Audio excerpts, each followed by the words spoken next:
Kemarin malam, saya baru aja evakuasi 11 pendaki. Dan 11 pendaki itu lumpuh semua. Gue gak kuat, Ting. Gue pengen turun, Ting. Gue pengen turun. Di tengah malam, tiba-tiba ada suara dari arah belakang tenda tuh.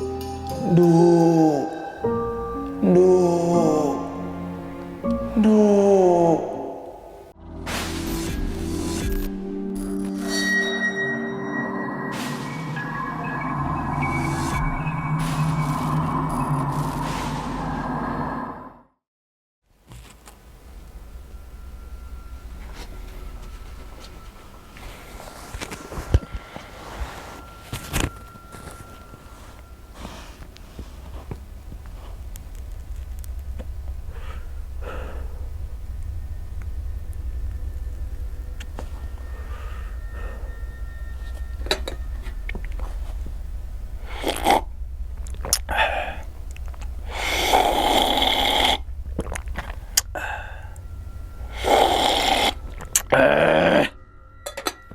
Mantap. Oh iya, lupa. Tetap harus jaga kesehatan, protokol kesehatan. Assalamualaikum warahmatullahi wabarakatuh. Kembali lagi bersama gue, Sumar Adi Wijaya, atau biasa dipanggil Umang, dalam segmen Kisah Mistis Pendaki. Keberadaan gunung dan hutan memang terkenal akan mistis dan horor. Oleh karena itu, tidak aneh, banyak kesaksian para penjelajah maupun pendaki gunung memiliki kisah horor di setiap perjalanannya. Gunung Sumbing memiliki ketinggian 3.371 mdpl atau meter di atas permukaan laut, dan merupakan tertinggi ketiga di Pulau Jawa setelah Gunung Semeru dan juga Gunung Slamet. Secara administratif, Gunung Sumbing terletak di 3 wilayah, yaitu Kabupaten Magelang, Kabupaten Temanggung, dan Kabupaten Wonosobo, Provinsi Jawa Tengah. Gunung Sumbing mempunyai beberapa jalur pendakian. Di antaranya adalah Jalur Butuh, Garung, Banaran, Cepit Parakan, Mali Kali Angkrik, Bowongso, dan Sipetung. Ada sebuah mitos yang beredar di masyarakat di sekitaran Gunung Sumbing. Konon, nama Gunung Sumbing berasal dari kata sumbing, dengan cerita dipukulnya salah seorang anak kembar oleh ayahnya hingga bibirnya sumbing. Sedangkan salah satu atau salah seorang anak lainnya bernama Sindoro. Makanya ada sebutan double S, Sindoro dan juga Sumbing. Nah, dan menurut beberapa masyarakat sekitar, terdapat makhluk bercahaya yang konon berada di sekitar Gunung Sumbing. Masyarakat sekitar menyebut itu sebagai peri yang tidak ingin terlihat oleh manusia atau jin yang ingin mengelabui para pendaki. Sebagian masyarakat percaya bahwa Gunung Sumbing adalah tempat pesugihan dengan tumbal nyawa manusia. Nah, tanpa berlama-lama, kita langsung masuk aja ke dalam ceritanya. Ngopi horor segera dimulai.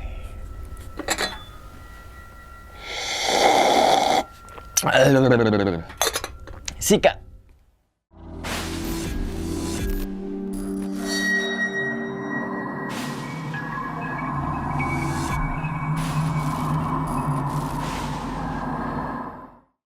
Pada video kali ini atau pada kesempatan kali ini, gue akan menceritakan pengalaman dari Olan ketika melakukan pendakian ke Gunung Sumbing pada tahun 2019.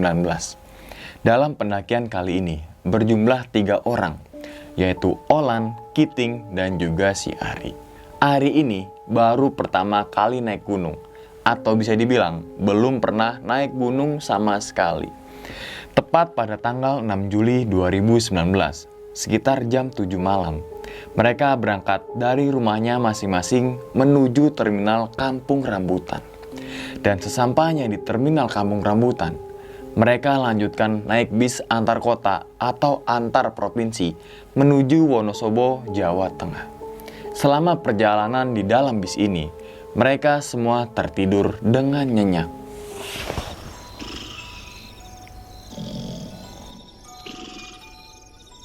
sekitar 9 jam perjalanan. Akhirnya, mereka sampai di Terminal Wonosobo. Kemudian, dilanjutkan dengan angkutan umum yang mengarah ke Kecamatan Garung. Dan tepat di jam 7 pagi, akhirnya mereka sampai di base camp pendakian Garung. Karena saking capeknya di bis, akhirnya lagi kan, mereka tertidur pulas di base camp dan bangun-bangun jam 12 siang. "Woi, bangun, mau naik jam berapa ini?" teriak Kiting tuh. "Lah, udah jam 12 aja," jawab Olan sambil ngeliat jam dan juga ngucak mata. Akhirnya, mereka bertiga membagi tugasnya. Olan dan Ari kebagian tugas untuk packing, sedangkan Kiting mendapatkan tugas untuk mengurus simaksi. Dan ketika Kiting ini mau ngurus simaksi atau perizinan, ternyata pos perizinan ini tutup karena jam istirahat. Singkat cerita, di jam 1 siang, pos perizinan kembali dibuka. Dan Kiting langsung mengurus lagi. Nah, di sini nih ya, petugas perizinan itu ngomong, "Emang mau naik sekarang juga, Mas? Besok pagi aja, Mas." "Iya, Pak, mau naik sekarang." "Ya udah, kalau mau naik sekarang, mending naik ojek aja sampai pos 1, biar lebih cepat dan juga nggak kena malam di jalur," ucap petugas tersebut sambil nulis data rombongannya si Kiting. Setelah mengurus perizinan, mereka bertiga memahami aturan atau larangan-larangan yang berlaku di Gunung Sumbing. Dan sebelum pendakian, mereka membuat lingkaran kecil gitu ya. Untuk apa sih? Untuk berdoa. Supaya apa? Supaya dilancarkan pendakiannya dan selamat sampai rumah kembali.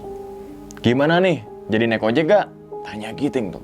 "Lah, ayo terus gue mah," jawab Ari sambil cengengesan. Akhirnya, mereka bertiga sepakat untuk naik ojek sampai ke pos 1. Nah, dari base camp menuju ke pos 1 ini ada 2 pilihan teman-teman semua, yaitu mau jalan kaki atau naik ojek. Kalau jalan kaki membutuhkan waktu sekitar 2 jam. Namun kalau naik ojek hanya 10 menit sampai 15 menit saja. Jangan dibayangkan, motor ojek di Gunung Sumbing berupa motor bebek atau motor yang bergigi biasa gitu ya. Tapi ini adalah motor semacam motor cross atau bisa dibilang Jupiter KLX. Nah, parahnya lagi, penumpangnya ini atau pendakinya ini duduknya di depan gitu kan, dan yang mengendarai motor duduknya di belakang sambil gendong ransel. Bah, rasanya mantap.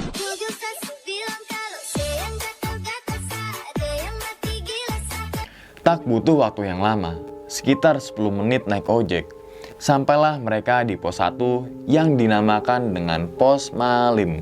Di pos ini terdapat sebuah gubuk ya, dan mereka bertiga memutuskan untuk mengisi air terlebih dahulu. Untuk apa?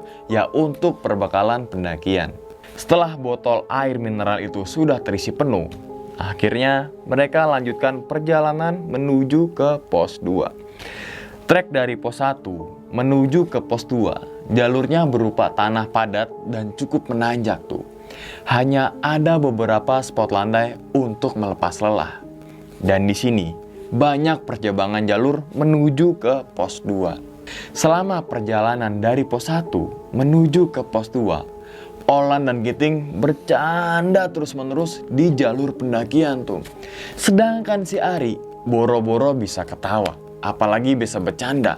Napas aja itu udah susah gitu. Nah, sekitar 2 jam berjalan, sampailah mereka di pos 2 di jam 4 sore. Nah, di pos 2 ini dinamakan dengan pos Genus. Nah, saat di pos 2 ini, perut Ari nih mudah keroncongan tuh, alias lapar.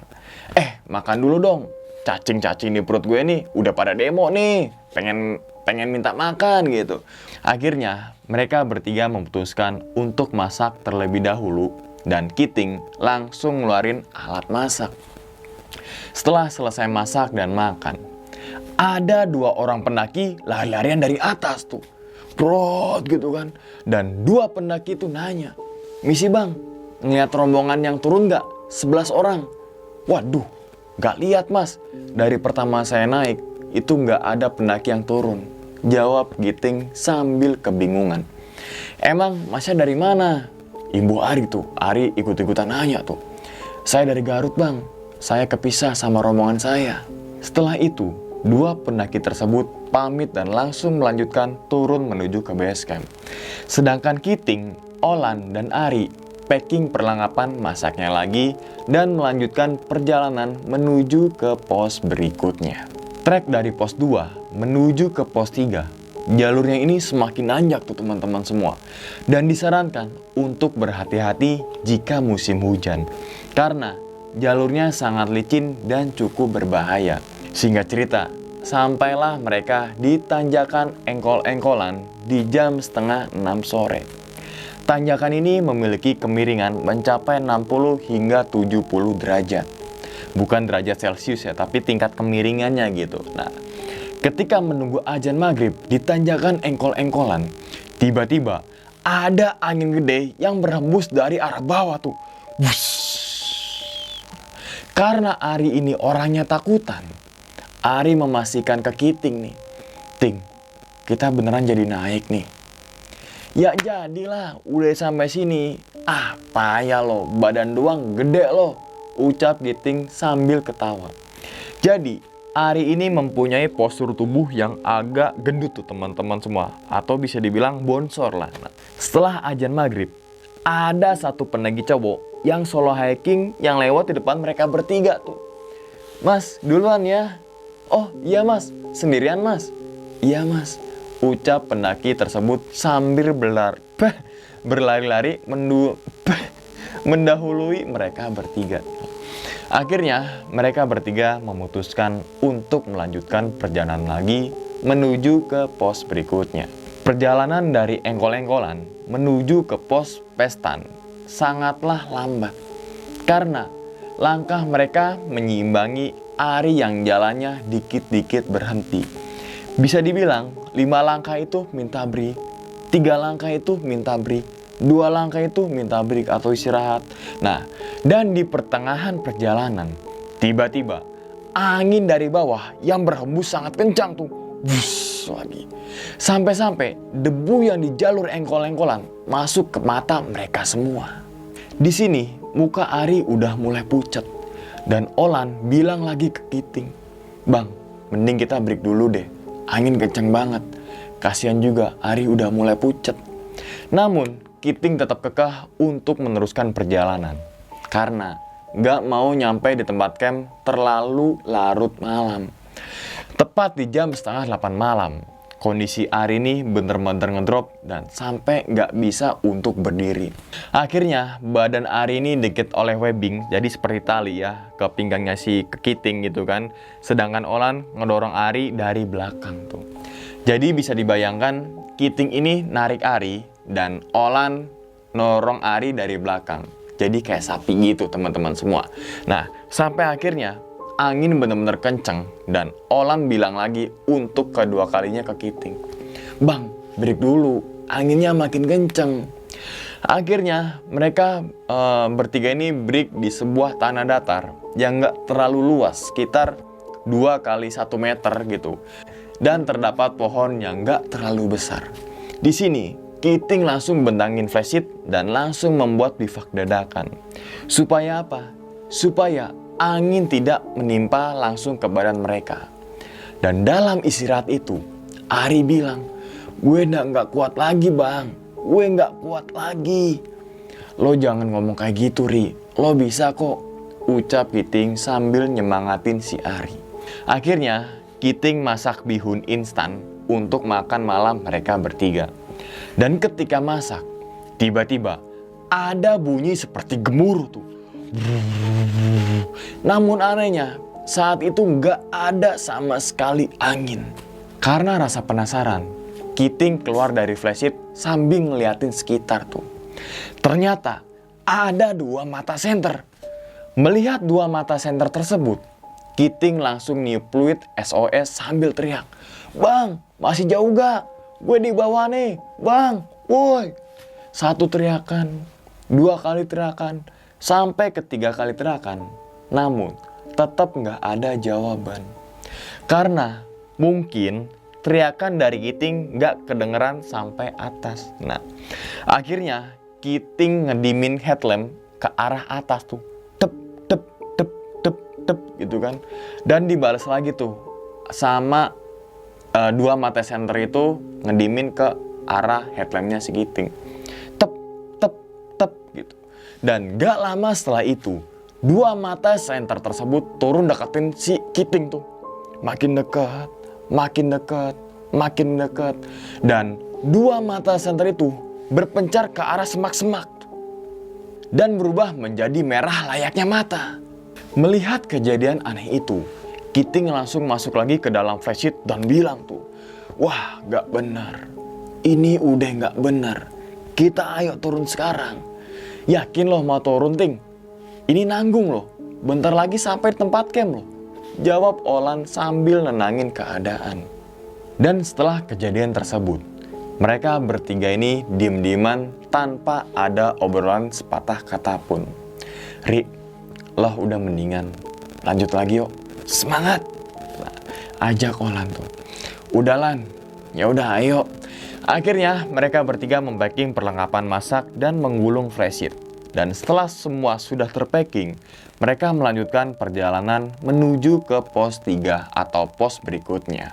Nah, posisi saat itu Kiting berada di depan, Olan di tengah, dan Ari paling belakang. Dan sekitar 10 menit berjalan dari lokasi mereka istirahat, tiba-tiba Olan ngedengar ada suara ketawa. Suara itu seperti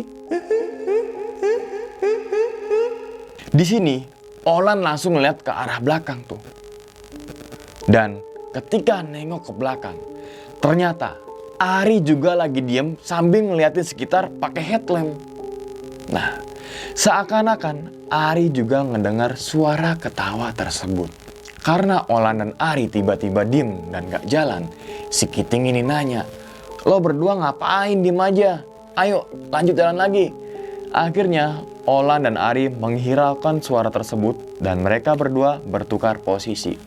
Ari di tengah, sedangkan Olan berada di belakang. Dan di pertengahan perjalanan, mereka dikagetkan dengan pohon yang barusan mereka gunakan untuk istirahat tadi tuh. Yang artinya adalah pohon tersebut seharusnya udah gak ketemu lagi. Dan ketika Olan ngelihat jam di lengan kanannya, ternyata sudah jam 10 malam. Ini bener-bener gak beres. Berasa lama dan diputer-puterin terus, ucap Olan dalam hati. Akhirnya mereka bertiga memutuskan untuk istirahat lagi di depan pohon tersebut. Dan ketika Olan mau duduk, terus ngeliat ke arah kanan jalur, ternyata ada sosok tinggi besar dan banyak banget. Awalnya Olan mengira kalau itu adalah bayangan pohon. Namun gak mungkin, karena di jalur engkol-engkolan nggak ada pohon yang tinggi-tinggi dan juga gede-gede. Posisi saat itu terang bulan. Namun, Olan ngelihat sosok tinggi besar itu bener-bener gelap gitu. Jadi seperti ada dua sisi. Ketika Olan ngelihat ke arah atas, itu terang. Sedangkan ketika Olan ngelihat ke arah bawah, itu gelap. Nah, karena nggak mau lama-lama istirahat di depan pohon tersebut, Olan ngomong, yuk lanjut jalan lagi bang. Dan baru aja beberapa langkah berjalan, mereka bertiga berpapasan sama satu orang pendaki yang turun tuh. Dan pendaki tersebut adalah pendaki yang solo hiking yang mereka temui saat istirahat di waktu maghrib. Saat itu Kiting nanya, loh mas, udah turun aja, pos pesan masih jauh gak? Deket kok mas, itu tuh di atas tuh, paling sekitar 5 menit lah, jawab pendaki tersebut sambil berlari ke arah bawah. Dan benar saja teman-teman semua, berselang 5 menit mereka berjalan, sampailah di pos pesan di jam 11 malam. Ternyata di pos pesan ini ada rombongan tenda pendaki. Langsunglah Kiting ini nyamperin tenda tersebut gitu kan dan nanya, maaf mas, tadi dengar gak ya saya teriak-teriakan dari bawah tuh. Terus juga saya niupin peluit dan saya juga ngedimin pakai headlamp. Namun rombongan pendaki di dalam tenda tersebut diem dan saling lihat-lihatan satu sama lain tuh. Sekitar 2 menit tanpa omongan, salah satu pendaki tersebut ngejawab, "Maaf mas, dari tadi kami dalam tenda dan gak ngedengar apa-apa. Apalagi ngeliat lampu dim dari headlamp sampean." Mendengar jawaban rombongan pendaki tersebut, Kiting ini kebingungan. Lantas, 2 mata center yang ngebalas dim dari headlamp Kiting itu siapa? Akhirnya, Olan, Ari, dan juga Kiting langsung mencari spot diriin tenda. Dan setelah dirasa lokasinya itu sudah cocok ya, Kiting dibantu oleh Olan untuk diriin tenda, sedangkan Ari hanya duduk terdiam gitu. Diem aja. Dan ketika tenda udah berdiri, mereka bertiga langsung masuk ke dalam tenda dan tidak makan. Karena mereka sudah makan saat istirahat di jalur tadi. Baru saja masuk ke dalam tenda, Ari ini ngeluh lagi. "Ting, gue gak kuat Ting, gue pengen turun Ting, gue pengen turun." "Iya, besok kita turun, sekarang lo istirahat aja ya," ucap Kiting sambil nenangin si Ari. Akhirnya Ari langsung buka sleeping bag dan langsung tidur. Sedangkan Kiting dan juga Olan, mereka ngobrol apa yang mereka alami saat di jalur pendakian tadi. "Lo ngerasa gak sih Lan, kalau pas di jalur tadi ada yang aneh?" "Udah bang, jangan diomongin di sini. Ini masih kawasan mereka. Nanti aja bahasnya di bawah pas sampai di base camp." Sekitar 30 menit Olan dan Kiting ngobrol ngalor ngidul. Akhirnya mereka berdua ini tertidur. Posisi saat tidur itu adalah Ari berada di sebelah kanan tenda, sedangkan Kiting di tengah dan Olan berada di sisi sebelah kiri tenda. Dan saat itu, bagian kaki mereka ada ransel yang ditumpuk tuh. Jadi ranselnya dia ditumpuk di bawah dan kakinya itu di atas ransel tersebut. Nah, baru aja rebahan 30 menit, Kiting merasa kakinya ditarik dari luar tenda tuh. Sret. Dan Kiting pun langsung megang bahunya Olan gitu kan. Dan di sini Olan kaget dan langsung bangun. "Kenapa bang?" "Gak apa-apa Lan," jawab Kiting sambil ngegeser posisi tidurnya lagi. Nah, setelah kejadian tersebut, Kiting dan Olan langsung tertidur lagi. Singkat cerita, pagi tiba. Awalnya mereka bertiga akan ke puncak jam 4 pagi untuk melihat sunrise. Rencana hanyalah rencana. Mereka ternyata bangun di jam 7 pagi. "Woi, bangun, ke puncak gak?" ajak Kiting sambil bangunin Ari dan juga si Olan tuh. "Gue kayaknya kagak ke puncak deh bang. Badan gue remuk, pada sakit semua," ucap Olan sambil megangin punggung dan juga pundaknya.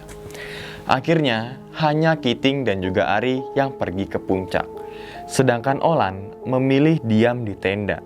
Nah, sekitar 1 jam, Kiting dan Ari balik lagi tuh ke tenda. Di sini Olan kaget. Karena kenapa? Karena gak mungkin naik turun ke puncak dalam waktu 1 jam. "Gue gak puncak Lan." Si Ari jatuh kepleset di daerah Pasar Watu, ucap Kiting sambil ngongosan dan juga lemas. "Ya udah, kita mau langsung turun apa gimana bang?" tanya Olan tuh. "Nanti aja, santai-santai aja dulu di sini, foto-foto dulu. Kita ini kurang istirahat." Akhirnya mereka memutuskan untuk ke warung yang berada di daerah situ. Dan gak lama kemudian, datanglah sekitar 4 orang yang membawa HP semua.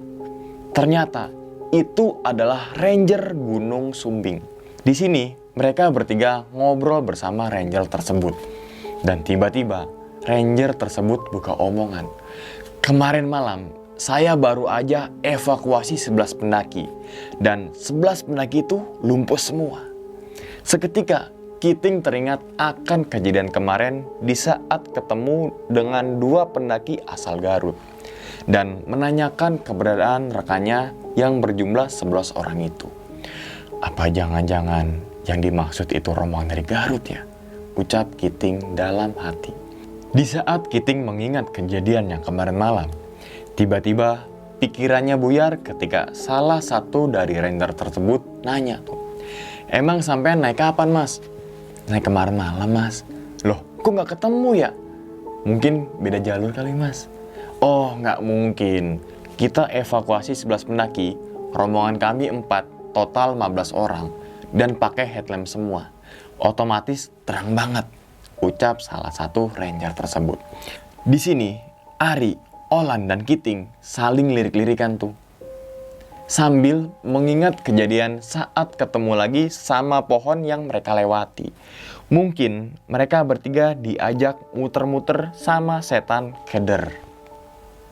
Singkat cerita, setelah ngobrol banyak sama ranger, tepat di jam 1 siang, mereka bertiga memutuskan untuk turun menuju base camp. Namun, ketika mereka sampai di tanjakan engkol-engkolan lagi, tiba-tiba angin kenceng dan hujan gede. Karena di lokasi tersebut nggak ada buat tempat berteduh, dan untuk meminimalisir resiko, akhirnya mereka naik lagi menuju ke pestan dan memilih untuk mendirikan tenda sambil nunggu hujan berhenti. Ternyata, hujan itu nggak berhenti-henti sampai jam 5 sore. Mau nggak mau, mereka semalam lagi bermalam di pos pestan dan turun besok pagi. Tepat di jam 7 malam, mereka bertiga masak-masak sambil ditemani oleh hujan dan angin, dan bisa dikatakan itu badai. Setelah selesai masak dan makan, mereka bertiga ini tidur cepat. Dengan tujuan apa sih? Dengan tujuan agar besok saat turun itu tenaganya fit dan bangunnya itu nggak kesiangan. Di tengah malam, tiba-tiba ada suara dari arah belakang tenda tuh. Duh.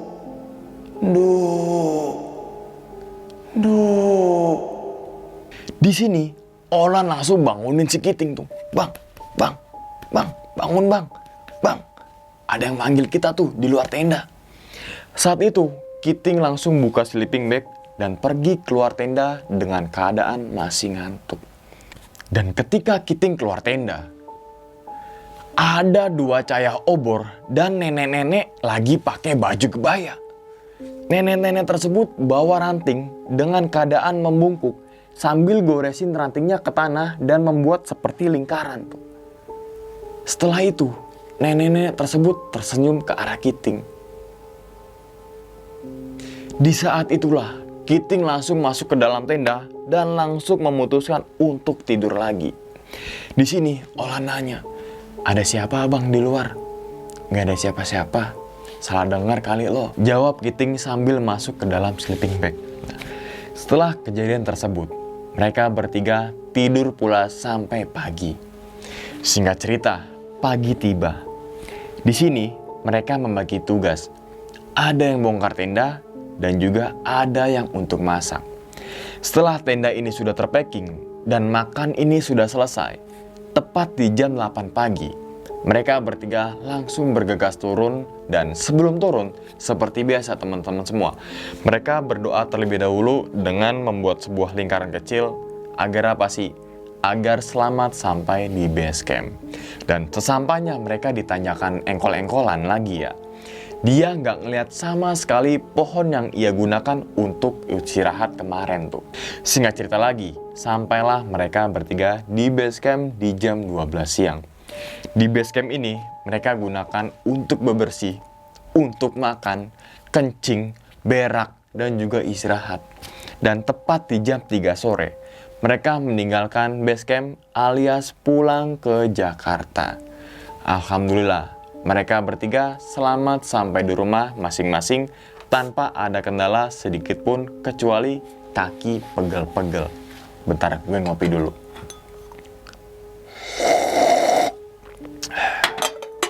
Itu aja cerita dari Olan ketika melakukan pendakian ke Gunung Sumbing pada tahun 2019 bersama rekannya yaitu Ari dan juga si Kiting.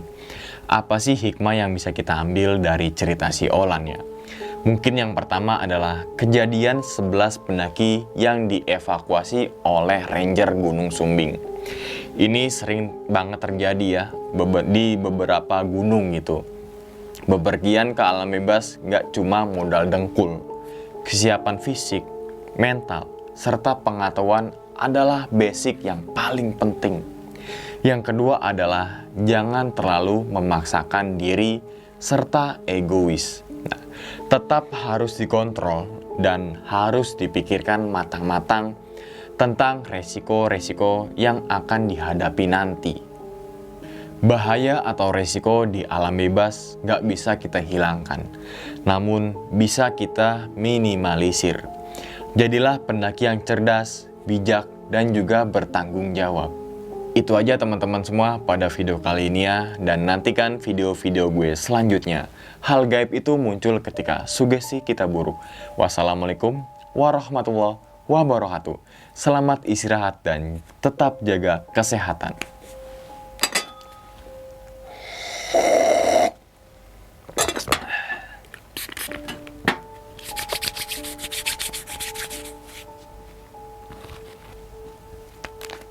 Aduh, salah ya. Alhamdulillah.